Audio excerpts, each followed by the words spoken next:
search for your eye, you think about it, you think it was a load of rubbish, watch.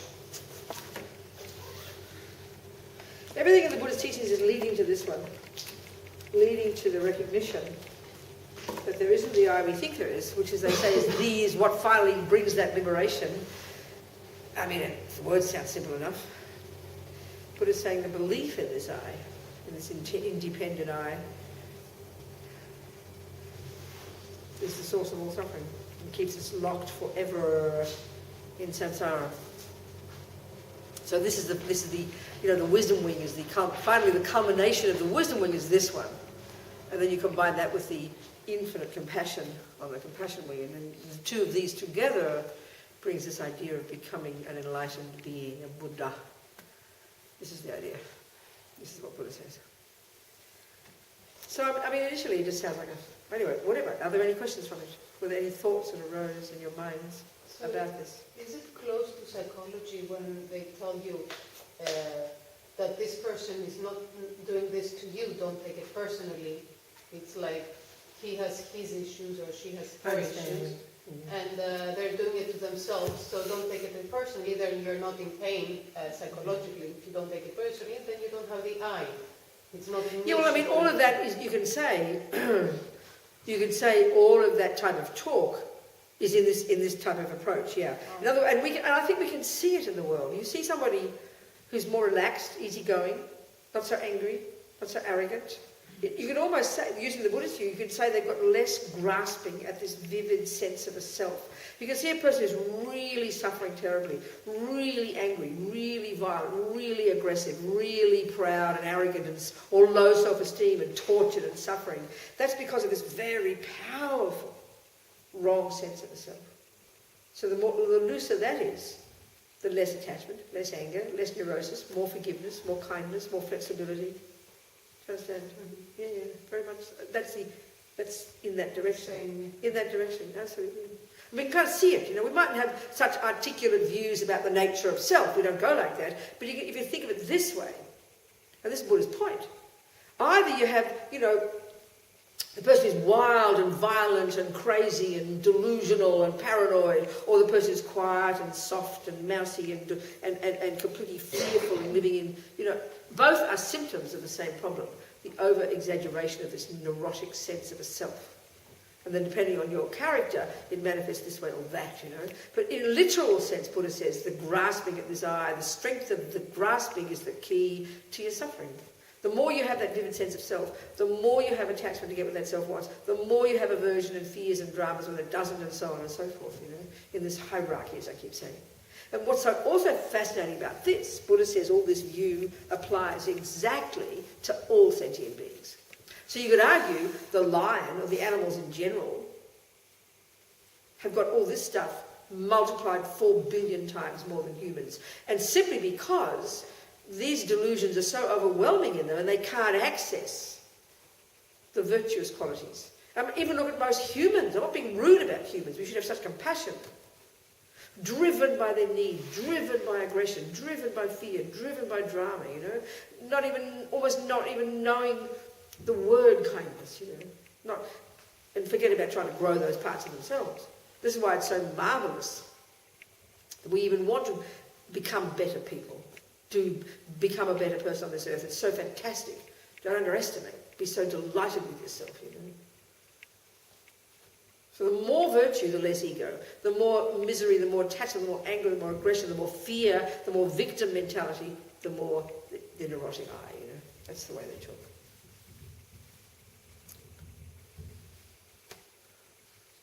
Kind of seems reasonable, we can see it. And we can see ourselves. The more you feel, if you're easily offended, easily hurt, it's sad, it's the source of our pain. Do not feel guilty. Don't beat yourself up for it, but observe it, And we can all see this. If we did sort of research, and you can see some really nice parents have really suffering children, and some really garbage parents have really nice children.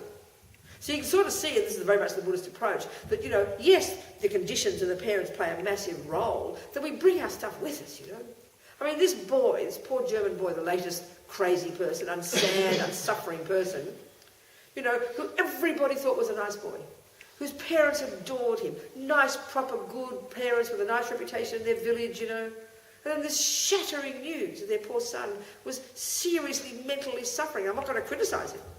I mean, he killed 150 people. That's intense. It's like going around with a gun and shooting 150 people. Intense. He knew, but just to even imagine the disturbance in his mind. So locked away from clarity. So you could have to deduce his mind was obsessed. Whatever that was going on in his mind. Anger. It has to be anger. And this terrible, tortured, fractured sense of self he must have had. That enabled you to act like a normal person, hiding it from everybody, and planning this terrible, terrible, terrible thing, I mean, you can only have compassion to be so tormented. This is all related to the root delusion. And then, the Buddhist view, informed by karma, informed by very strong imprints from past karma, from that, with that 150 people, personal karma, nothing to do with this life at all. Could be 1,000 lives ago, Some karma they created together. So born with these imprints, having absolutely no idea where these tendencies came from. Nice boy with nice parents, nice qualities, nice looking, all the rest. There's obsessiveness, you can only imagine this obsessiveness in his mind, unable to let it go.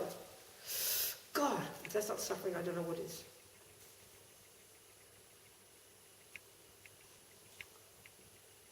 So animals, so fascinating.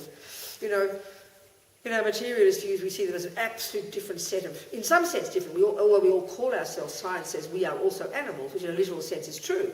Got legs and arms and have drives and need food, sex, drugs and rock and roll, whatever. But the Buddhist psychological view would actually say the positive, the virtuous qualities, they're the human qualities. And so any of those that we can access that are unable to be nourished in our mind, and they're the ones that win the day. They're the ones that redeem our lives. They're the ones that we have to grow limitlessly. The Buddha says we've got this potential to grow these limitlessly by lessening the neuroses and growing the goodness. This is how we can become, And all the Buddhist literature talks in great detail about how these virtuous ones are at the core of our being, which is kind of interesting. Because we tend to think the other stuff's at the core of our being, because it seems to come so easily. The hurt, the misery, the depression comes so easily to us.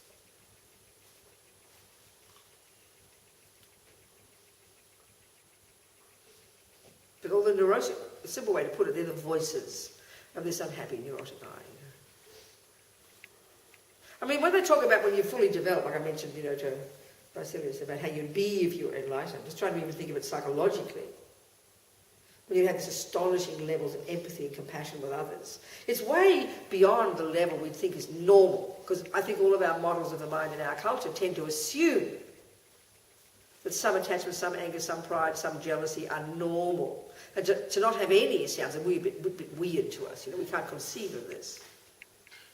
So therefore, you can imagine if you are able to let go of all this stuff, which is what Buddha says, don't believe it, check it out, then you can grow your love and compassion to limitless degrees. For all beings, not just your not just your beloveds, So it's going way beyond what we imagine would be possible. But this is what Buddha's saying. We can accomplish this. So, it's interesting. So this sense of the self, he says all the animals have it, a billion times more powerful than us, therefore live in constant fear, constant paranoia, I remember one time, this sounds very extreme to us, we don't think this way at all. One of our lamas over, he said, if you could just for a moment have a direct experience of the mind of your little dog, of their mind, a direct experience. He said the suffering would be so intense that you couldn't bear to waste another second of this precious human life. You'd feel so fortunate. Now that is not how we think about dogs, is it, But they look very happy, many of them. Right? They seem very happy, many of them. Of course. Doesn't mean they're not happy. Doesn't mean they're not experiencing good things. Doesn't mean that. It doesn't mean that. It means the level of their delusions is so profound. I mean, most humans who are also happy have, misery and depression and worries and fears and panic attacks. And all the Buddhist this view is saying is that they mainly only have access to their delusions. And any happiness they get, sure, it's attachment getting what it wants. So it's interesting, just to say it, that this, and it's to do to this, it's rooted in the delusions, rooted in this ego grasping, and then no access to any of their virtues, no access to intelligence and the ability to put two and two together, the ability to change their minds. Like we say, a leopard can't change its spots. That's the way that very strong, grasping minds work, and we can see that among humans. Yeah. I have a question regarding, we're trying to eliminate suffering. Yes. And first of all, our own suffering, and then to help others. And yes. cultivate happiness, Absolutely. equanimity, whatever, harmony, balance. Yeah, that's right. Good. Yes. Who Yes. and why Yes. wants this? Vasilis wants this. But who is Vasily? That's the question we're discussing. That's what I'm trying to point out to you. But we said that there is no Vasily. There's no independent Vasilis. This is the point I said. So myself, even just my to get body, my thoughts. No. Even the general words are enough just to say, the Buddha's basically saying, we have in the mind this ignorance, this maripa, this ego grasping. Its job is to believe in these are the words for it, okay? Like I keep saying, Vasilis, they study this for 30 years and meditate on it for another 30. Can you hear those words? Can you hear me say that? I know you can, you're just not answering me for some reason. So, you keep asking this question, which is great you ask it, but it takes time. So, the words for it are, there is an I, there is Vasilis, but not in the way we think. So obviously if Buddha's saying that, we've got to get to know what he means by not the way we think. And he says the way we think, although we don't think we think this, he identifies how we think the I exists, is within... Okay. Do we accept that Vasilis is the name we give to this person sitting on this cushion? Yeah, we do. So do we accept that, broadly speaking, using Buddha's explanation, everything is made of parts, okay? So this person is made of parts. And we could identify millions of parts, couldn't we? All the bits and pieces that make up Vasilis. And that is, Buddha's view would be its mind and its body. All your thoughts and then all the physical bits, okay? So one way of putting it, which is the way I like to say it, and our language expresses this every day, which we totally believe in, your question even before assumes it, that there is among these parts in here somewhere a little kind of mini Vasilis, who's the boss. That's a way of saying it. And it's a way of saying it. In other words, if you were to search all your parts and write them all down on a piece of paper, you'd come up with a part called mini me. I know it sounds funny, but that's how we think. But he says you won't find a part called mini me. You'll just find all the other parts. And that Vasilis is the label, merely the name. This is the subtlest understanding of it. In those notes that you've got, Lamazopa's teachings explain all this. He goes into this. That finally, when you've truly seen this truth, you'll realise that Vasilis is merely the name that we use to impute upon the parts. That you won't find any atom of anything within those parts called Vasilis. Consciousness is one of the parts. Is a constant thing. Consciousness is beginningless and endless. Exactly. So it's a constant thing which, no matter what form I have, that's right. It's the continuation of my deeds. Yep, that's what Buddha would say.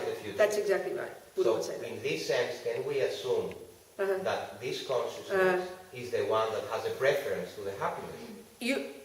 No, be more precise. You could say the wish. The consciousness, whether it's in the Vasilis' body or in the previous body or the next body, is continuity. It's constantly driven, yes, by this fundamental wish to be happy. That's right. So that wish is in the mind. But you want to find the owner of the wish. You want to find a person who has the wish, and that's the one you won't find. Listen, I keep repeating, they study this for 30 years and then get it in meditation after another 30. So that's what you can think about and analyse and look into. And it's like, I've been talking about this stuff how many years as a Buddhist, and slowly the penny's dropping gradually as I talk about it, these last 38 years. So it takes time. But all the questions are perfect. Your questions are perfect. So the Buddha's explanation was all there. And like I said, all the Hindus had all their own trip on this one. So it's kind of an interesting topic. to learn the words first, because the system is very precise, and then to learn through meditation, through a subtle level of your mind, to really look into this in a more deep way. That's when the penny drops eventually. I mean, there you experience this truth. Yes, that's right. Precisely. Experience But the truth. still, the definition of the elements of this truth, you have to have it somehow. Of course you do. You have to have all the words, which is what you do when you study Buddhist philosophy and psychology and metaphysics. That's right. Exactly. That's why I'm interested, because I like this view, I like these words, and I'm trying to study it and internalize it. Waiting for the suffering to stop. So you mean the soil is the conscious that What, you put the seed? What? The soil Sorry? that you put the seed, which seed creates a weed or a flower, right? The thought. So, what's the first word? Soil. Oh, sorry, yes, the soil. The soil. So, you could say, well, you could say, okay, they use these analogies. They would say the karmic imprints are put into the mind. The mind stream is the term they use to refer to the continuity of mind. And then every millisecond of your mind is also known as mind. So your mind, if you want to look at the contents of mind, the components of mind, it's the thoughts. At this gross level, it's the thoughts, The thought is the result of the mind. Huh? Thought is the result of the mind. Thoughts are the components of mind. Your mind is nothing other than the thoughts. Your thoughts are this river of mental moments. Rivers of thoughts. Each one coming from the previous one. Each one leading to the next one.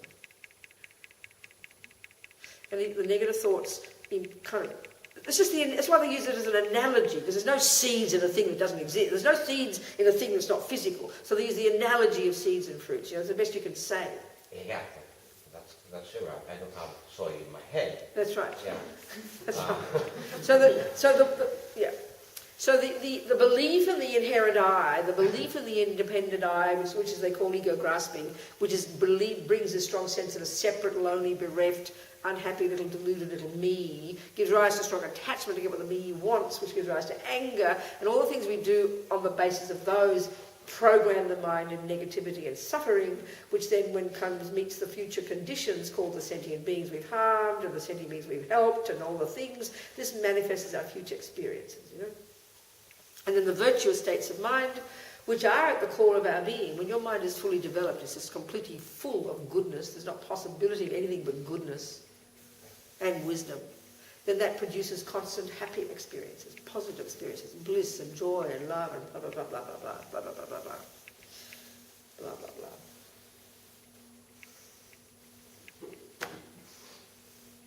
We left off at the point that you were talking about conventional truths.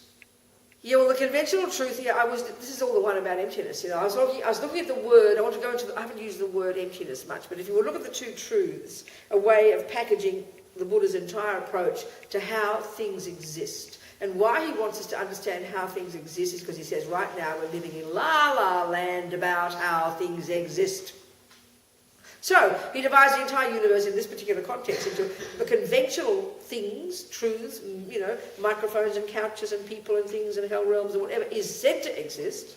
We first learn the name of it, the definition of it, and we look into how it exists. And this gets us to the ultimate truth, the way to see how, this is the words for it. So the shorthand for conventional reality is that things exist as, it's a noun, dependent arisings. Things arise, things come into existence in dependence upon many, many, many, many factors.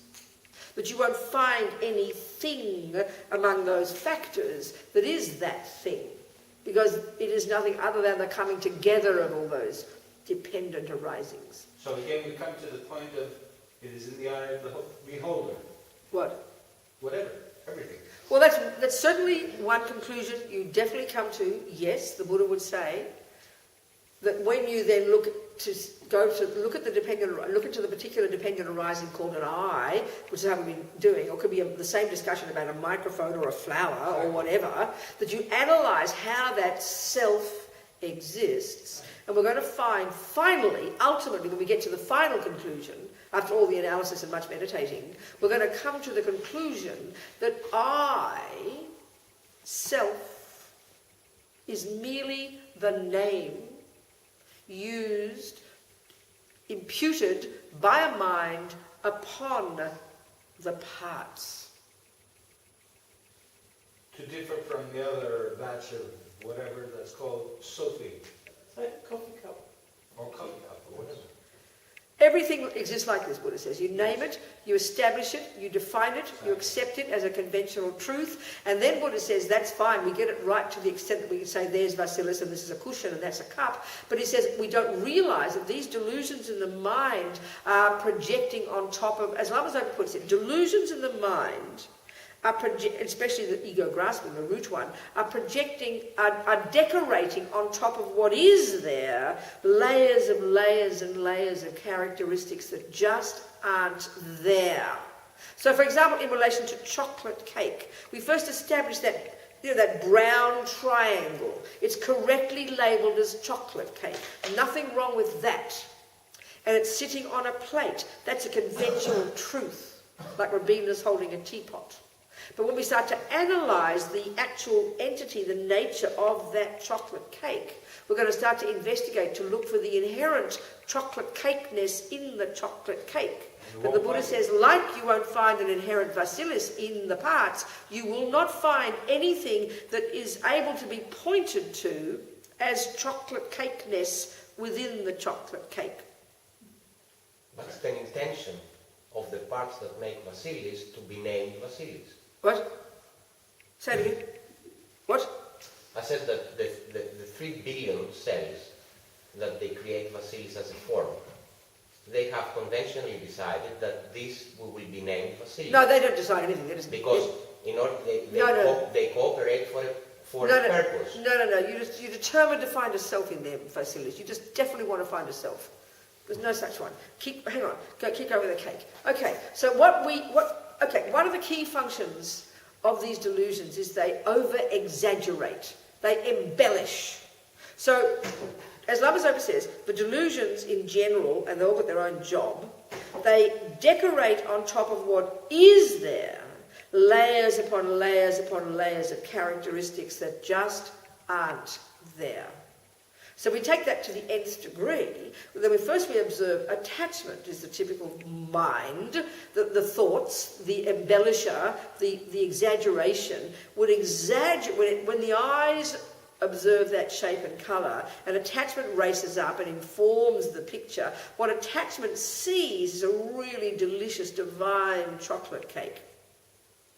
And then what ignorance, which informs the attachment, the ego grasping, which informs the attachment, it causes the delicious chocolate cake to be existing out there on that plate, having zero to do with me. I'm just this innocent victim, and this divine, delicious chocolate cake out there is kind of begging me to eat it. This is the ultimate of the way the victim mind works. Because it means it's not my fault. I'm just sitting here and there's this cake that looks delicious. Attachment makes it look delicious. And then ego grasping, informing the attachment, makes it look delicious out there from its own side, in and of itself, as if you definitely believe it really is inherently delicious chocolate cake, having nothing to do with me. It's just delicious from its own side. Well, Buddha says when you start to analyse that, analyse where is the delicious chocolate cake, you will not find it. You've got to search in the parts, you search in the flour, you search in the chocolate cake, you search in the icing, you search in here, from that side, this side, that side. You end up with, it's like smoke and mirrors. What does exist, Rinpoche says, when you realise this emptiness of inherent chocolate cake, doesn't mean there's no chocolate cake, but what does exist is so subtle, it's as if it's no chocolate cake. It's as if it's an illusion. It's as if it's not existing. It sounds kind of tricky and cute. It's not meant to be. So we have all these layers of projections we put onto things, Buddha's saying. So it doesn't mean when you take off all the projections there's nothing there. That's nihilism. That's not how it is. And because we've been making these mistakes for so long, this is why we're puzzled when we hear it. We don't know what he's talking about. Because we've been making this mistake for so long, he says. This is what's propelling us into samsaric lives for eons, he says, and the source of all of our suffering every day. It's on the basis of this ego grasping that we have attachment, aversion, and all the other dramas. This is what he's saying. So the same analysis has to be to look for the chocolate cake as it is to look for the eye. It sounds so hilarious to us. And what does it help us if we exclude It helps the when I? we realise this. It helps us. It helps us. Attachment stops, anger stops, jealousy stops, all the drama stops because they're all rooted in the assumption of the I. They're the voices of the fantasy I. So when you've lessened attachment and anger and jealousy and pride, you're helping weaken the root delusion. But when eventually through meditation and all this analysis that has to happen in meditation, and you finally see the truth that there is not that I, that's what they mean by emptiness, which I will talk about now, the use of the word, then that is what eliminates attachment. There's no longer an I to be attached to. There's no longer suffering. There's no longer anger. There's no longer fears. You are when you've perfected this realization, you are a blissful, radiant, joyful, powerful, marvelous, fulfilled, happy, content, loving, compassionate dude. Sounds good. That's exactly right. I'm looking forward to it. Sounds good. And we can see if we take the animals, and not being rude about the animals, okay, you say they're happy and everything, it's true, but this is a whole different way of looking at animals. We don't see them this way. But if we can look at we have all our own explanations, don't we, in the West of why they all run around killing each other, because we say that's what they are, this is their nature, and it's instinct for survival. That's our interpretation, based upon the assumption of a real little, of the Buddha would say, an assumption of all these delusions being current, prevalent. But the Buddha would say they're the manifestation of the most intense, they're the example of just almost like pure delusions, pure fear, pure attachment, pure grasping. They can't access their kindness and their wisdom to see things from a different perspective. A leopard can't change its spots, That's the suffering of the animal's mind, they would say. That's what love has ever meant, although it's shocking to us. If we could just have a few moments of direct insight into the experience of our own dog's mind, the suffering of it, the actual mental states would be beyond bearing the intensity of the suffering. So it's interesting. We don't think that way, of course. Because animals, the Buddha's view of the mind refers to all sentient beings. So animals are a predominance of this ego grasping, a predominance of the grasping of the self, and therefore massive attachment to get what it wants. Therefore massive aggression to, like the lion, Therefore massive fear and paranoia and constantly killing or being killed, like a nightmare, like hell on earth, The suffering of animals. The Buddhist view would say. So that takes looking at. But they're just an extreme example of the suffering of ego grasping. Could I just say, yes, at this point, we were speaking Prem. about the animals, it's a lovely story. There was a Greek who achieved, let's say, who was recognized as a saint quite recently here in Greece. Very holy man with clairvoyance, according to many of the people that met him, etc. Yeah. So this guy used to speak to animals. Yes. He lived in the mountains on Mount Athos, and he would eat whatever nature had to offer. And there was one specific wolf that would come and eat his food. Yes. And so he saw the wolf at some point, and he spoke to him and he said, "Please, I will give you a portion of my food every day, but please don't come here because you're frightening my friends as well." Right. And somebody heard him speaking to the wolf, and they said, "You're actually speaking?" He says, "Of course," he says. "This will help him in his next life." How wonderful. Isn't that nice? I think it's a beautiful Very story. nice story. That's lovely. That's very And nice. this guy was a Greek Orthodox Christian. What will help him where? In his next Next life. life. And was a Christian? Yes. She's Greek. There you go. And how this is combined with the Christianity and next life? But you tell me. That's right, exactly. I know. Well, I mean, it is interesting when you research among, when you research among Christians, so many Christians talk about, of course I believe in reincarnation, they say. There's no contradiction for them. I find that interesting these days. It's not the straight line. It ain't the line. Even my Jesuit priest friend, the Jesuits are sort of like the intellectuals of the Catholics. He said, I'd love to be a Tibetan Buddhist next life, he said. He's like joking, but not joking. We have wonderful conversations about these things. So what was that question? Someone had? Yeah, I mean, absolutely, every second. Okay, given the view that everything any sentient being sees and hears in particular, leaves like an impression. And that those impressions in the mind, especially close to the time of death, will help trigger a positive seed if they're good impressions, like holy things and connection with, like, you know, anything that's virtuous and good. You put impressions in their mind, this, and especially at the time of death, that can help trigger a virtuous karmic seed. By word speaking? Or? Yeah, words. Praying mantras, praying prayers, anything. And especially if you're peaceful, that can help trigger one of their many own human seeds that's sitting there latent, waiting to be triggered, you know, that can then cause them to get a human birth and practice a spiritual path. They have to be in Greek though. I mean, certainly the way Buddhists would help animals all the time. They say, Lama Zopa says, for example, even a bone that's 1,000 years old, if you say mantra, which is like this Sanskrit sound, you know, any holy words, pure words, whatever, I've got some potency, you know, and even he says, you blow on that bone. The consciousness that did live there, even 1,000 years ago, wherever it might be now, because of the connection between that consciousness and that bone, they'd get some benefit. So if you're going to eat meat, at least Lama Zopa says, blow on the meat, the consciousness will get benefit. If you eat living creatures, I mean, there's all these practices Lama Zopa, our teacher, does for animals. He's got a special organisation called Helping Our Dear Animals or something. Liberation for Our Dear Animals. Saving their lives, finding places to, you know, anytime he goes to Kathmandu and he sees the goats ready for slaughter, he buys the goats, he buys the sheep, you know, he buys the chickens and tries to find places to put them. You save animals' lives and prevent them from being killed, you know. You blow mantras, you say prayers to them. This leaves imprint in their mind. This is a very hard time for me in the Greek Easter. Because why? Because you see all the lambs. Of course, it's for lambs. I've watched them growing near my house, and I know that next week I won't see them. That's right. There you go. So before they die, sneak up and say some mantras in their ears. You could do that. That's a way to help the goat. Yeah. If you can't take its tether off, go and say a mantra in its ear. That'll help it for next life. Just a thought, an idea. It's interesting, isn't it? So, where were we here? Okay, where were we? That emptiness.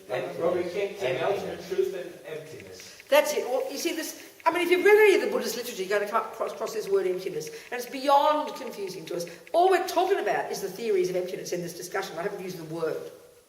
So let me explain, okay? They talk about how we have to realise emptiness. You read all the literature, this is such a deep, so much of it's about this. But because, until we understand the use of the word, it's just utterly bizarre, beyond confusion, you know? So, what it means is this. Okay, let me just do some experiment here. Right. The lights are so dark I can't see anything. Don't you? What are you looking for? I'm a colour, which you can all see. Can you all see that that's red? Can you see that's red? Yeah. So that means you can all see it's not green. You can see that, can't you? And why? Because we know what green is, and we're intelligent, and we can deduce that this is not green. So we can see it's not green. Now let's say, you know, what's your name? Annika. Annika. Let's say Annika's colourblind. This is pretend. And every time she sees red, she sees green. Let's just pretend that's possible, okay? And all her life has happened this way. And she kind of, so, you know, we know on a conventional sense, this is not green, it's called red. And it just calls, she's allowed to think it's green. But it's just, it's complete confusion, isn't it? If she thinks it's green, and she believes it's green, and then she says to me, Robina, pass me that green packet of biscuits. And I'll say, no, I don't have any, Annika, and she'll think I'm a liar. So you might as well agree on conventions. It makes sense, doesn't it? If we all agree that 1 + 1 is 2, we all get along nicely. Which is why when we come to emotional stuff, I will tell Vasilis I love him, and he says, oh yeah, and I love you. We actually think we're communicating. I'm sorry, we have got 2 separate definitions. No wonder we are not communicating. Then we all get fight, you know? So we can actually agree on those definitions would be a lot helpful. Anyway, the point is, poor Annika can't, she's making a mistake. This is the analogy. So let's say we know the eyes are the problem. So we get her to the doctor and we fix her eyes. Hear the words. We fix the problem. We fix the problem. And now I show her this again. What will she see? Red. Okay, any other suggestions? Green. No, we just fix the problem, remember? Yeah, but I'll still see it. No, we fix the problem. You've got to give that word. No. Annika, we fix the problem. A color, she doesn't know what it is. If she is only... Okay, now that's an interesting point. But no, this is the thing here. I will tell you... Green, she will say green, but she will say red, Because it's fixed, but you will still see... No, she can't. If we fix the problem, she won't see green. That's the point. Okay. We've got to accept that her eyes are now right. Okay. So she will see the truth. But listen to this first. What she will do will go, oh my God, it's not green, she will say, won't she? Yes. It'll be a shock, won't it? Why? Because she's used to seeing green. She's believed it's green. She's completely convinced it's green. She's never thought of anything but being green. And it's going to get the shock of her life when she sees the truth. So what she will see initially is not red. Listen to this. She will see the absence of green. You with me? That's what they mean by the word emptiness. So clearly we're not talking about the absence of green in here. We're going to go, when we've finally done all the work, I'm going to first see, the words they use are, the first time, and this will be in subtle meditation, after years and years of study and work and purification and practice and analysis, the penny will drop in meditation when for the first time you will see nakedly the absence of that fantasy I that you have believed in since beginningless time. You get my point? So you got to see that absence, and that's what they mean by the word emptiness, the absence of the independent I. That's the name that Buddha gives to the I we think is there, which means abstract for us. What do you mean independent? Who cares? You have to learn all this. So it's a shock to the mind. Lama talks about that in there. You read it. It's very tasty.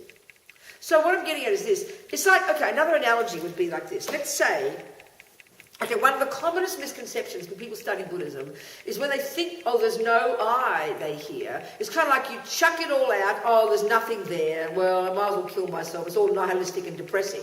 That's extreme. It's completely exaggerating. It isn't like that. It's not a question of there being, oh, there's no I there. Not that. So, let me use an example.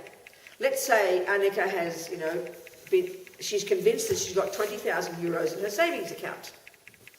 And she's always believed it's there, completely convinced she's got 20,000 euros, and always,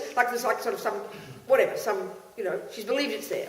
For years and years, she's always believed in her 20,000 euros, and she's waiting to start to spend it, and one day, she looks in the bank account, she's completely convinced it's there, 20,000 euros, no question, utterly believed in the 20,000 euros, believed in it, waiting for it, expecting it, assuming it, believing in it. And she opens up the bank account, and what's written there is merely a zero. Now, believe me, she will not see a zero. What will she see? The fact that there's nothing there.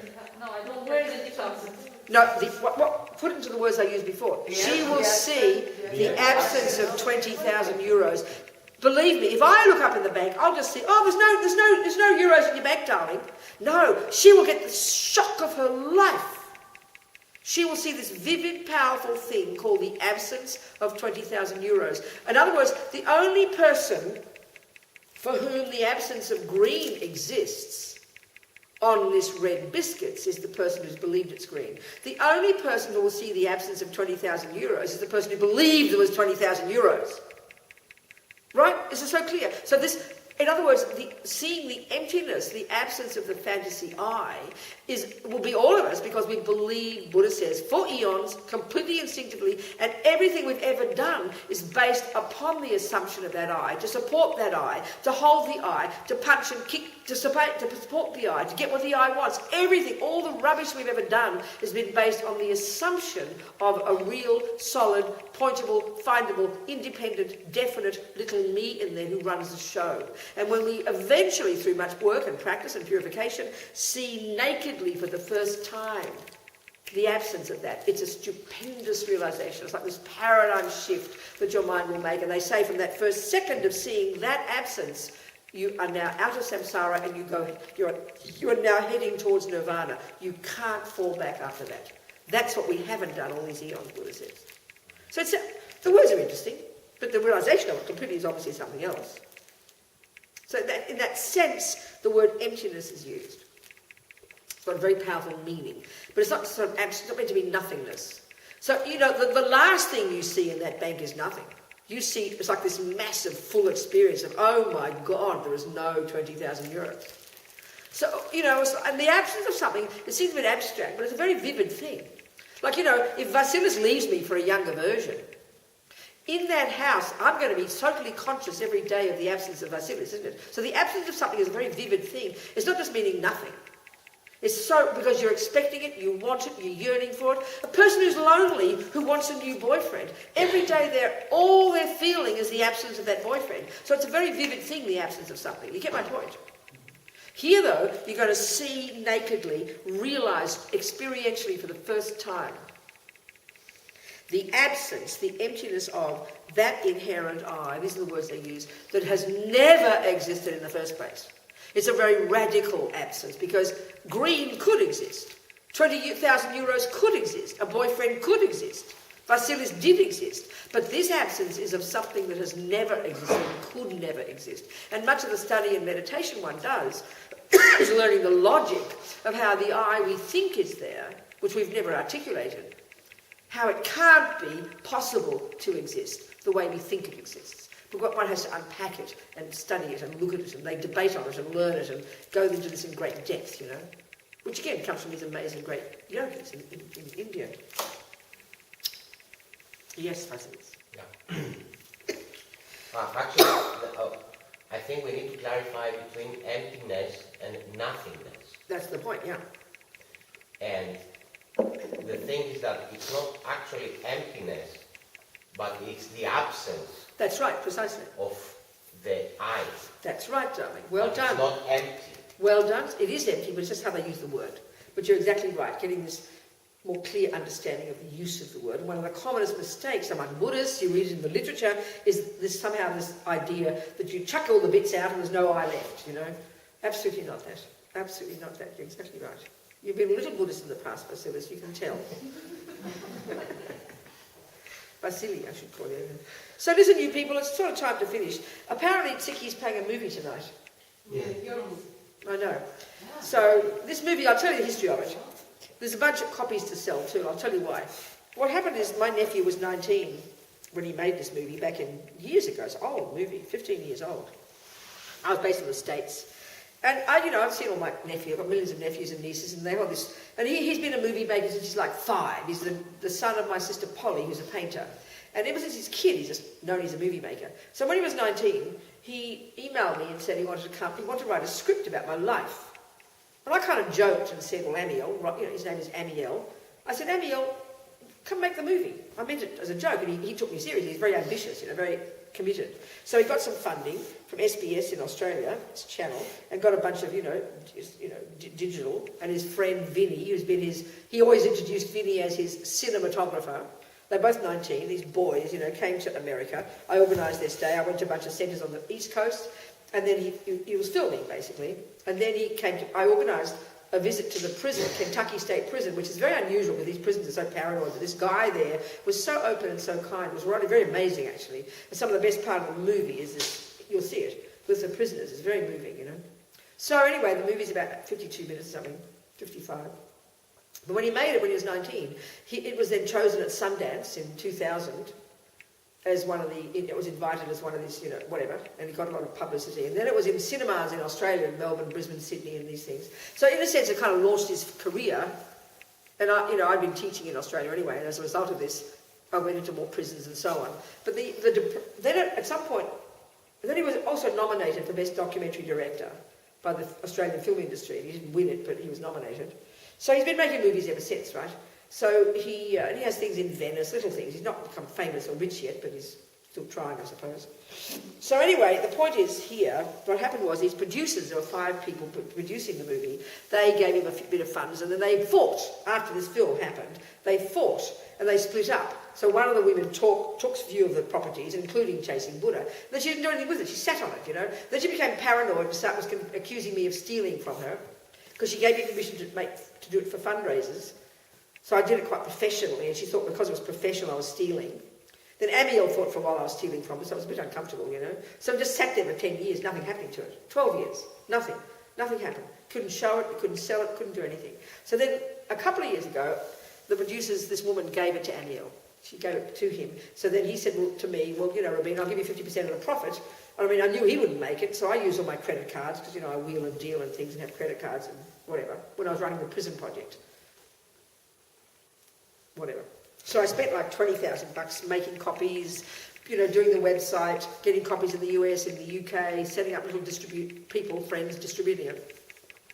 So then the last couple of years, wherever I go, the centres buy copies, you know, and then they sell them. And then, so now we've covered our costs and begin to make profits. I can send Amy all the money. He's given me 50%.